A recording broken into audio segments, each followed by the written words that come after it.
اسلام مرغه ده او د اسلام ته حرکت ورکو چې دا اسلام له سرحدونو نه واوړي. اسلام بیرته د دهلیو د کاشغر د غرناطیو د اندلس او په جبل طارق مدیترانې باندې د اسلام بیړۍ بیا د سپینو بیرغونو سره واوړي. هلته اوښتلی سي چې اسلام ته هم وزر د علم ورپرېږدي ترې ماتې نه کې او هم وزر د دین ورسره ملګری کې.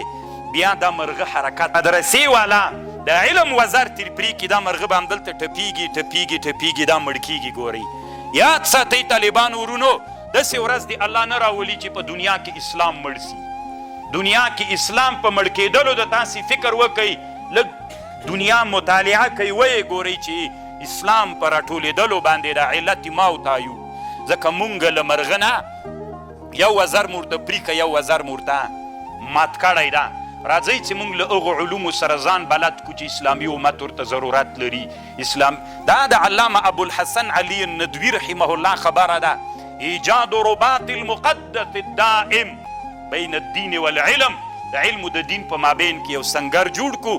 قرآن هم دې دپاره رالیږل سوی د اسلام د دین غوښتنه دا ده کله چې علم د چا سره ملګری سو د دین سره، دین د علم سره ملګری سو، الله عز وجل اسلام ته ډېره ترقي ورکوي. که تنا علماو دین رانیولی و علم ترې پاتې و دنیا به ډېر پرمختګ کوي. ته به دلته ناست یې شنګ به دې جګ سي 200 کسان به دې له منځه تللي پکې هېڅ فایده نسي کولی. نن موږ په ټولو ابعادو کې محتاج یو که نه یو محتاج. نن موږ په افغانستان کې معادن لرو یو هم نسو راویستلی. یخې په چل نه پوهېږو چې څنګه یې راوباسو.